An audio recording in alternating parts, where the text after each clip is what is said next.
तुलसीदास मूलतः अवधी और ब्रज भाषा के अधिकारी कवि हैं, महाकवि हैं। किंतु जब उनकी अनुवाद कला पर हम विचार करते हैं तो हम यही कह सकते हैं कि वो अनुवादक तो नहीं है, सायास अनुवाद करने का प्रयास नहीं करते, लेकिन जो अनूदित प्रसंग उनकी रचनाओं में आए हैं वो उन्हें सर्वश्रेष्ठ अनुवादक के गुणों से युक्त सिद्ध करते हैं। नाना पुराण, निगम आगम, सम्मतम, सद रामायण, ये उल्लेख करने वाले, या स्वांतः सुखाय तुलसी रघुनाथ गाथा, भा निबंध मतिम मंजुलम मातनोती, ये इस तरह के संदर्भों का एक प्रकार से स्वगत कथन है। वो स्वीकार करते हैं कि मैंने बहुत से ज्ञान परंपरा के ग्रंथों को पढ़ा है, अध्ययन किया है, और वहाँ से जो कुछ मुझे उत्कृष्ट मिला वो मैं इस रचना में पिरो रहा हूँ। तुलसी के इस कथन के माध्यम से अनेक पुराणों और आदि ग्रंथों की अनन्य उत्तमता को स्वीकार भी किया, सिद्ध भी किया। तुलसी कहते हैं कि बहुत कुछ उत्कृष्ट, उत्तम जो पुराणों में, निगम आगम ग्रंथों में मिलता है, मैं श्री रामचरितमानस में उसे पिरो रहा हूं। इसलिए रामचरितमानस कोई पुराण नहीं है, लेकिन पुराणों का सार उसमें मिलता है। बहुत सी पौराणिक साहित्य की उक्तियां, बहुत से प्रसंग, बहुत सी घटनाएं मानस में यथावत या कुछ परिवर्तन, संवर्धन के साथ समाविष्ट हुई हैं। इस दृष्टि से रामचरितमानस के पौराणिक स्रोतों का शोधपरक अध्ययन किया भी गया है। रामचरितमानस पर पौराणिक ग्रंथों का प्रभाव कथा वस्तु की दृष्टि से, तत्व चिंतन और मोक्ष साधन की दृष्टि से देखा जा सकता है। पुराणों की अनेक ऐसी पंक्तियां हैं जिनके समशील, समतुल्य रामचरितमानस की पंक्तियां भी दिखाई देती हैं। जहां तक प्रसंगों का संदर्भ है, मानस के लगभग 100 से अधिक प्रसंग ऐसे हैं जिन्हें पौराणिक स्रोत ग्रंथों से लिया गया सिद्ध होता है। हम देख सकते हैं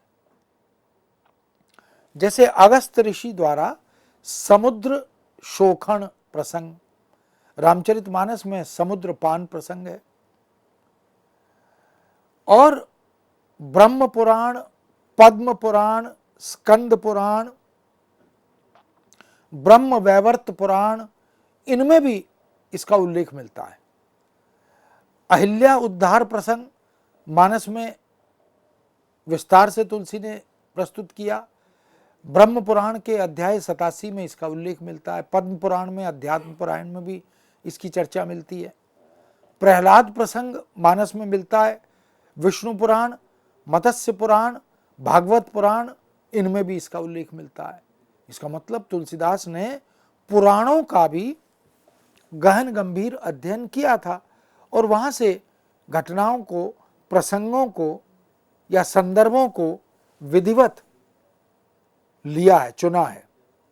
इसी तरह राहु और चंद्रमा का ग्रसा जाना, सहस्रबाहु और सहस्रार्जुन का प्रसंग, दंडकारण्य के शाव की कला और ध्रुव प्रसंग, जामिल, गज, गणिका, वाराह, ऐसे विष्णु द्वारा हिरण्याक्ष वध, पृथ्वी उद्धार प्रसंग, समुद्र मंथन, शिव द्वारा विषपान, रावण का कैलाश पर्वत को उठाना, भगवान की सहायता हेतु देवताओं का वानर रूप धारण करके प्रस्तुत होना, उपस्थित होना, भगवत चरणों से गंगा की उत्पत्ति होना, परशुराम द्वारा ब्राह्मणों को पृथ्वी दान, बलि की कथा, श्रवण कुमार की कथा, त्रिशंकु की कथा, रावण बाली की कथा, वामना अवतार की कथा, मत्स्यावतार, कच्छपा अवतार, ऐसे न जाने कितने प्रसंग हैं जिन्हें पुरा साहित्य से, पौराणिक ग्रंथों से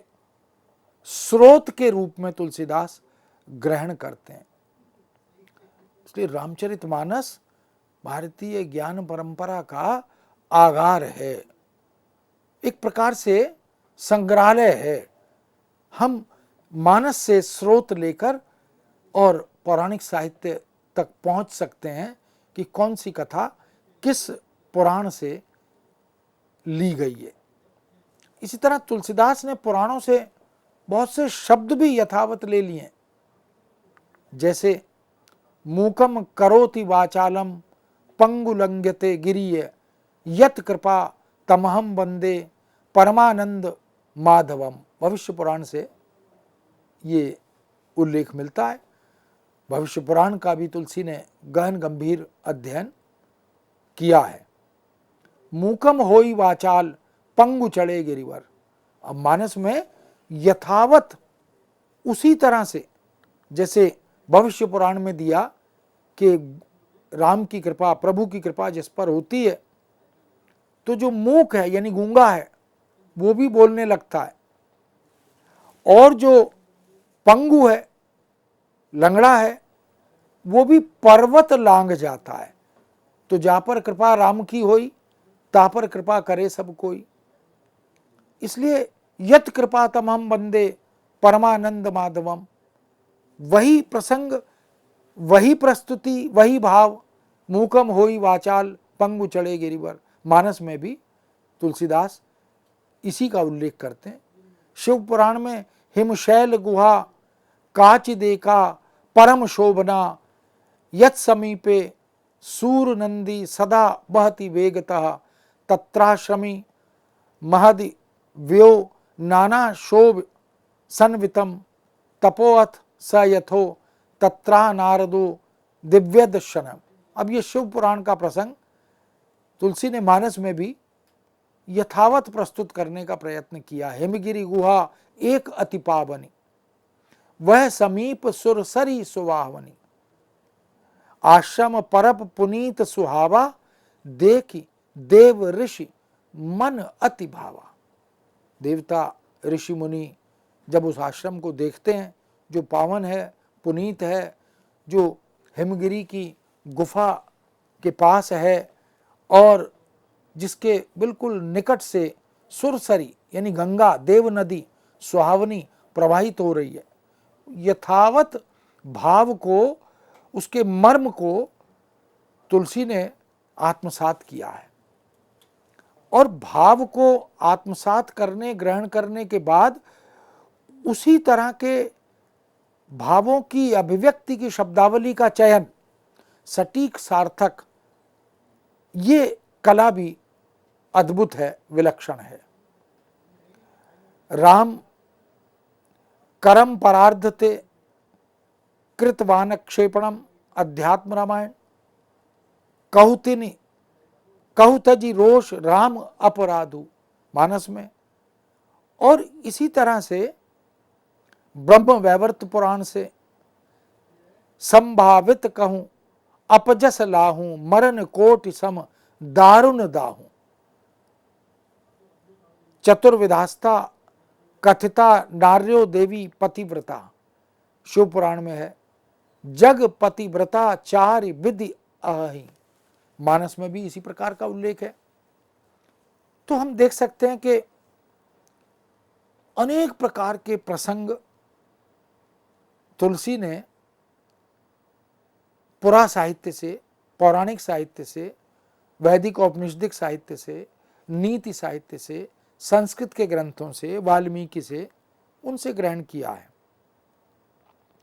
संत हृदय नवनीत समाना, मानस में तुलसी इसका उल्लेख करते हैं और ब्रह्म वैवर्त पुराण में भी इसकी चर्चा,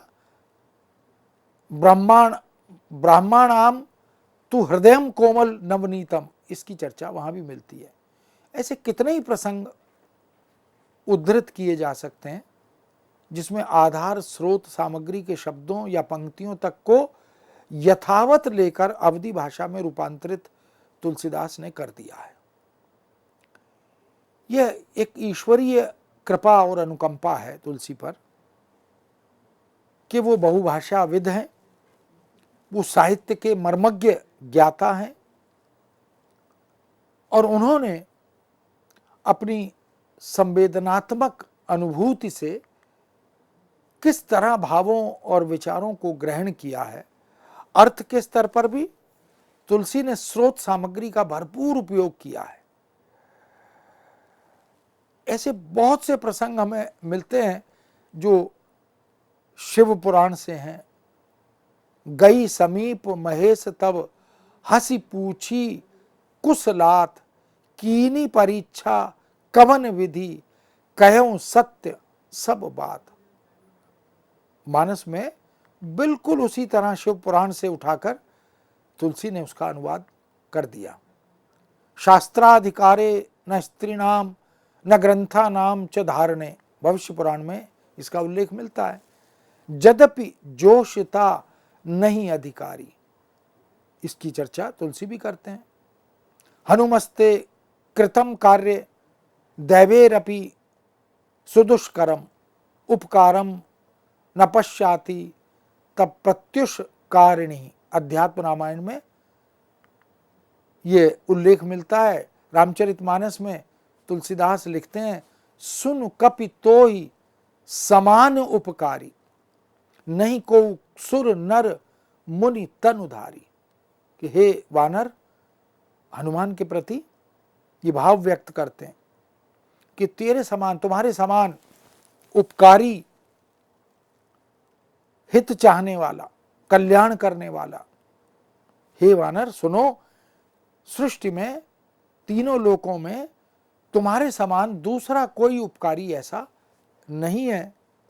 न सुर न नर न मुनि, कोई तन धारण करने वाला दूसरा ऐसा तुम्हारे समान नहीं मिलता। प्रति उपकार करों का तोरा, सम्मुख होई न सकल मन मोरा। मैं तुम्हारे इस उपकार के बदले तुम्हें क्या दे सकता हूं। मेरे पास तुम्हारे उपकार से उऋण होने के लिए कुछ भी नहीं है। जो कुछ है वो सब बहुत छोटा है, बहुत कम है। ये जो राम का कथन है हनुमान के प्रति, परहित सरिस धर्म नहीं भाई, पर पीड़ा सम नहीं अदमाई। तुलसी कहते हैं कि दूसरे के हित की कामना करना, दूसरे के कल्याण और हित के लिए प्रस्तुत होना, समर्पित होना, उपस्थित रहना, इससे बड़ा धर्म संसार में कोई नहीं है। और पर पीड़ासम, और दूसरे को पीड़ा पहुंचाने के समान पाप कोई नहीं है। इसलिए हमें किसी दूसरे को पीड़ा नहीं पहुंचानी चाहिए, कष्ट नहीं देना चाहिए, क्योंकि उससे बड़ा पाप, उससे बड़ी नीचता, अधमता संसार में नहीं है। वास्तव में तुलसी को अनुवादक के रूप में देखने का प्रसंग तुलसी की सृजनात्मक शक्ति या उनके लोक नायकत्व पर कोई प्रश्न चिन्ह नहीं लगाता, बल्कि यह तो ऐसे अनेक प्रसंगों को तुलसी सौद्देश्य चुनते हैं, उनका प्रयोजन है। उन पुरा आख्यानों को, पुरा कथाओं को, पुरा चरित्रों को इस रूप में प्रस्तुत करने का एक प्रयोजन है तुलसीदास का, जो अपने युग, अपने समय के परिवेश और उस तरह के वातावरण और उस तरह की परिस्थितियों को देखते हुए वो लोकहित में, जनहित में उचित समझते हैं। तुलसी विश्व के महान समन्वय साधक माने जाते हैं। वैसे तो राम कथा भी तुलसी के मस्तिष्क की कल्पना प्रसूत कथा नहीं है, वह अत्यंत प्राचीन काल से चली आ रही परंपरागत कथा है, परंतु उससे रामचरितमानस की अथवा परवर्ती रामकथा संबंधी कृतियों की मौलिकता संदिग्ध नहीं हो जाती, उस पर कोई प्रश्न चिन्ह नहीं लग जाता, क्योंकि लेखक जो होता है, कवि जो होता है, वह अपनी सृजनशीलता से, अपनी कल्पना शक्ति से, अपनी अभिव्यंजना कौशल से उस रचना को नितांत मौलिक बना देता है। मौलिकता को आंकने के कई स्तर हो सकते हैं। रामचरितमानस वह महाग्रंथ है जिसके अध्ययन से तुलसी की दृष्टि व्याप्ति उनका काव्य सृजन नैपुण्य तथा सारग्राहिणी प्रवृत्ति का सहज ही बोध होता है। वास्तव में तुलसीदास की मौलिकता का मूल्यांकन इस आधार पर भी कर सकते हैं कि उन्होंने मधुमक्खी की तरह यहाँ वहाँ से पराग एकत्रित तो किया, लेकिन उसका प्रस्तुतिकरण नितांत मौलिक बना दिया। उसको देखकर कोई उसे अनूदित नहीं मान सकता। पूर्व के अनेक रचनाकारों के शब्द, उक्तियां, भाव, विचार, घटना प्रसंग उनको प्रभाव स्वरूप या यथावत लेकर अपने मूल कथ्य में सहायक बना देते हैं। यह कोई दोष नहीं है, यह कोई अपराध नहीं है। और आज तो अनुवाद प्रबुद्ध समाज में स्वीकृत, सम्मानित वह विधा बन गया है जिसे सृजन से अधिक दुरूह प्रक्रिया वाला अत्यंत उपयोगी और सम्मानजनक माना जाने लगा है। तुलसी ने वास्तव में विभिन्न काव्य ग्रंथों की सूक्तियों को, मनोरम वाक्यावलियों को, उपदेशात्मक उक्तियों को, नीति कथनों को एकत्रित किया, मानस रत्न के रूप में उन्हें प्रस्तुत कर दिया।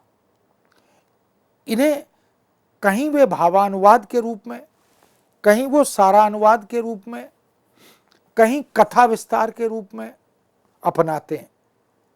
इसलिए रामचरितमानस वास्तव में अनुवाद के अनेक प्रकार हैं।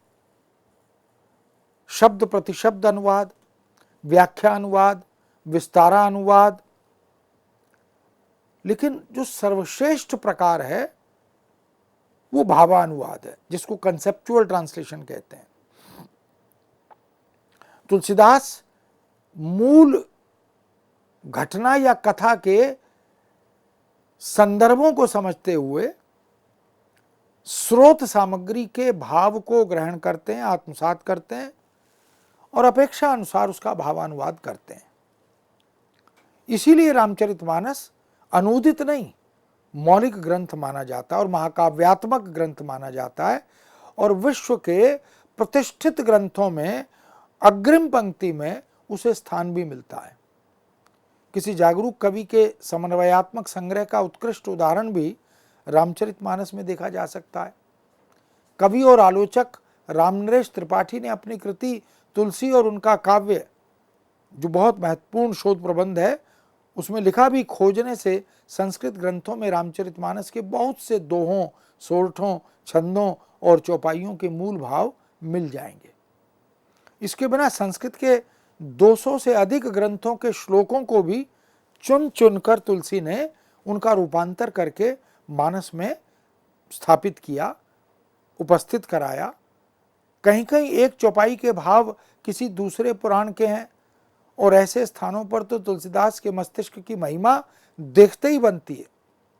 मानो संस्कृत के 200-250 ग्रंथों के लाखों श्लोकों पर उनका एक सम्राट की तरह अधिकार था और वे जिसे जहाँ चाहते थे उसे वहीं बुला लेते थे। इसलिए मानस में हम देख सकते हैं कि एक प्रसंग जहाँ वो उसकी व्याख्या करते हैं, उसका उल्लेख करते हैं, वहीं वो पुरा साहित्य से कोई ना कोई सूक्ति, कोई ना कोई सूत्र अनायास, सहज ही और विश्वसनीयता के रूप में उपस्थित करा देते। रामनरेश त्रिपाठी ने तो तुलसीदास के स्रोत ग्रंथों की सूची देते हुए यह भी कहा कि लगभग 72 ग्रंथ ऐसे हैं जिनसे अपेक्षा अनुसार कवि ने सूक्तियों उक्तियों का अनुवाद किया है, जिसमें श्रीमद् भागवत पुराण, रामायण, आनंद रामायण, चंपू रामायण, अध्यात्म रामायण, अगस्त्य रामायण, वाल्मीकि रामायण, विष्णु पुराण, मार्कंडे पुराण, उत्तर रामचरित, अग्निवेश रामायण, प्रसन्न राघव, पद्म पुराण, हनुमान नाटक, अद्भुत रामायण, गीता, ब्रह्म वैवर्त पुराण, पद्म पुराण, शिव पुराण, नरसिंह पुराण, देवी भागवत पुराण, मत्स्य पुराण, वामन पुराण और बारह पुराण आदि, इनका उल्लेख तो रामनरेश त्रिपाठी ने किया ही है। बहुत से शोधार्थियों ने अध्येताओं ने जब तुलसी और उनके साहित्य पर शोध की तो तुलसी के साहित्य के स्रोतों पर भी विधिवत गंभीर कार्य किया है। तो कहीं ना कहीं इन सब का उल्लेख सीधे या प्रकारांतर से वो शोधार्थी भी करते हैं। गहन अध्ययन, विवेचन, शोध सम्मत दृष्टि से किया गया मूल्यांकन, इन सब के लिए यह स्पष्ट ही है कि राम संबंधी प्रचुर साहित्य संस्कृत, पाली, प्राकृत और अपभ्रंश में भी विद्यमान था। तुलसी ने इन भाषाओं के साहित्य का भी गंभीर अनुशीलन किया है, ऐसा प्रतीत होता है। इन भाषाओं के ग्रंथों का विश्लेषण तथा तुलनात्मक अध्ययन करने पर यही स्पष्ट होता है कि तुलसी ने मूल कथाओं, संवादों, प्रसंगों या प्रासंगिक कथाओं और विशिष्ट उक्तियों को अपनी रुचि के अनुसार संकलित, अनुवादित एवं रूपांतरित किया है। बहुत से ऐसे स्रोत ग्रंथ प्रकाशित या अमुद्रित, अप्रकाशित उपलब्ध होते हैं जो तुलसी के मानस में अनेकों लघु बूंदों के रूप में उपलब्ध मोती बनकर समाहित होते हैं। तुलसी के व्यक्तित्व और कृतित्व में इस तरह के उदाहरणों से कोई नकारात्मक प्रभाव नहीं पड़ता। तुलसी जैसा महाकवि और मानस जैसा महाकाव्य पूरे विश्व साहित्य में अतुल्य है, अप्रतिम है, अद्वितीय है। उसकी अद्वितीयता को कोई चुनौती नहीं दी जा सकती। पूर्वग्रहों से ग्रसित होकर कोई कुछ भी कहे या करे, तुलसी जैसे महासंत की दृष्टि में तो वह अबोध भी क्षम्य है। भारतीय संस्कृति के समन्वयात्मक स्वरूप को उजागर करने वाले विश्व के महान समन्वय साधक तुलसी सदैव सश्रद्ध स्मरण किए जाते हैं, स्तुत्य हैं, वंदनीय हैं, क्योंकि तुलसी की रचनाओं से बाद के अनेक भक्त कवियों ने, भक्तों ने प्रभाव ग्रहण किया, तुलसी से प्रेरणा ग्रहण की। उनके ग्रंथ उनके प्रेरक और मार्गदर्शक बने। विभिन्न भाषाओं के अनमोल रत्नों को अपनी भावधारा की श्वासों में उतारा, उन्हें सहज ही आत्मसात किया। जन जन में प्राण संचरित करने वाले तुलसी ने एक निश्चित उद्देश्य और लोक मंगल की भावना को ध्यान में रखकर ही यह महान कार्य किया। तो तुलसी की रचनाओं के प्रयोजन पर यदि हम विचार करें, चाहे वो मौलिक हों या अनुदित प्रसंगों की परिचायक हों, तो यह तो प्रतीत होता है कि तुलसीदास का उद्देश्य लोक मंगल सर्वोपरि उद्देश्य है। उन्होंने जहाँ से जो उचित लगा, औचित्यपूर्ण लगा, लोकहितकारी लगा, जनहितकारी लगा, सृष्टि के लिए कल्याणकारी लगा, उसे वहाँ से उन्होंने सहर्ष ग्रहण किया और अपनी रचनाओं में उन्हें पिरोते चले गए। अध्यात्म रामायण का यह प्रसंग द्रष्टव्य है, जहाँ राजा दशरथ संतान न होने के कारण दुखी हैं। ऐसे में वो गुरु वशिष्ठ के यहाँ जाकर अपनी वेदना का बखान करते हैं तथा गुरु वशिष्ठ श्रृंगी ऋषि से पुत्र कामेष्टि यज्ञ कराते हुए तब 4 पुत्रों के जन्म की भविष्यवाणी करते हैं। यह उल्लेख अध्यात्म रामायण में विधिवत विस्तार से वर्णित है। और अध्यात्म रामायण के इस पूरे प्रसंग को तुलसी ने कैसे प्रस्तुत किया। एक बार भूपति मन माही, भय गलानि मोरे सुत नाही। गुरु ग्रह गयऊं तुरत महिमा पाला, चरण लागी कर विनय बिसाला। निज दुख सुख सब गुरु ही सुनावहूं, कई वशिष्ठ बहुविधि समुझावहूं। धरऊं धीर तहों इहि सुत चारी, त्रिभुवन विदित भगत भवहारी। मानस के बालकांड में तुलसी ने ठीक उसी तरह, उसी क्रम में, उसी भाव के साथ इसे अभिव्यक्त किया।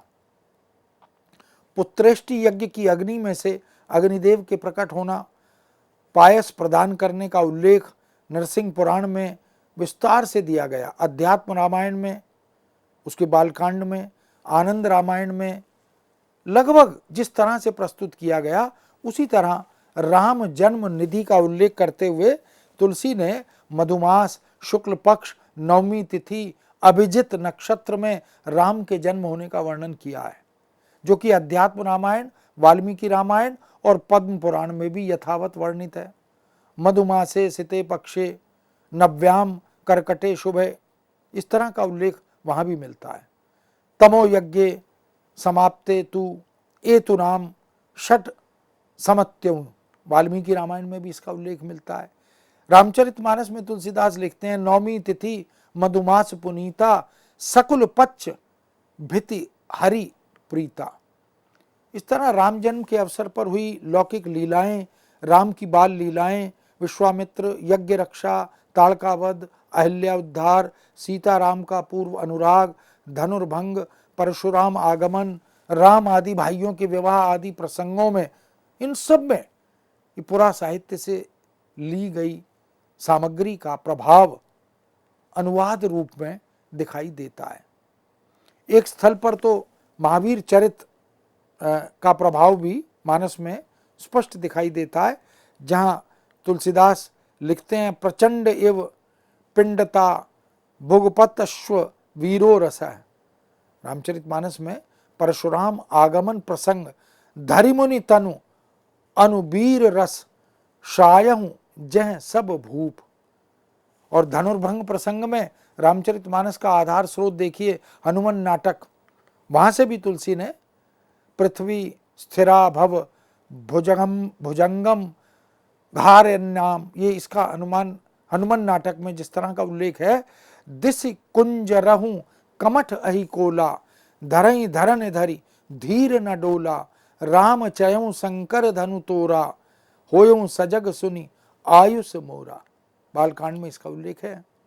इस तरह शिव चरित वर्णन में कुमार संभव का, सुभाषित रत्न भंडार का, ब्रह्म वैवर्त पुराण, वामन पुराण, स्कंद पुराण, पद्म पुराण आदि तमाम ग्रंथों का भाव हमें मानस में भाव साम्य के रूप में दिखाई देता है। बहुत से सुभाषितों का अनुवाद भी तुलसी ने संस्कृत साहित्य से लिया है। मदन अंध व्याकुल सब लोका, निस दिन नहीं अब लोक ही कोका।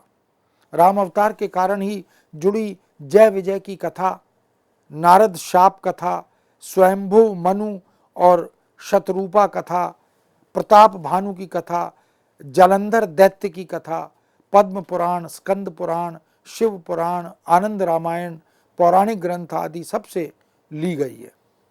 मानस में अनुवाद की यह प्रवृत्ति लगभग 7 कांडों में संवादों के अंतर्गत भी दिखाई देती है।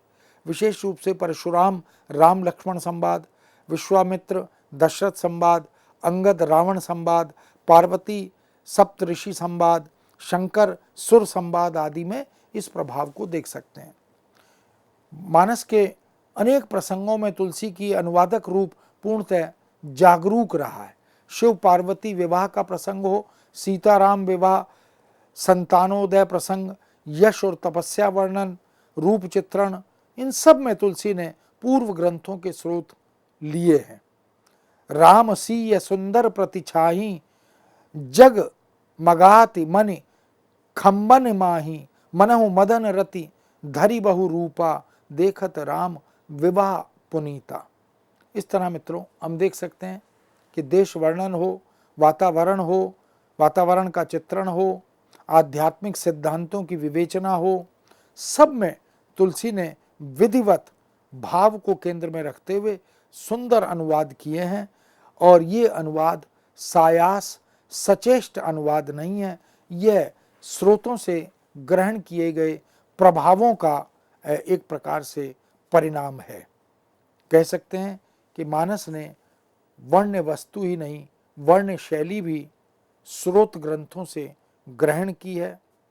पुराण साहित्य, उसकी शैली, उसकी संवादात्मकता, ये सब तुलसी को प्रभावित करती है। और वो वक्ता श्रोता संबंधों में, शिव पार्वती के प्रसंगों में, काक भुषुंडी और गरुड़ आदि के प्रसंगों में तुलसी प्रभावित दिखाई देते हैं। इसीलिए वो पार्वती की तपस्या का प्रसंग हो या मनु की सपत्नीक तपस्या का प्रसंग हो, शंकर समाधि का प्रसंग हो, पौराणिक परंपरा को वो यथावत आत्मसात करते हैं। मित्रों, इस विषय को यहाँ विराम देते हैं, पुनः आपके समक्ष उपस्थित होंगे। आज्ञा दीजिए। नमस्कार।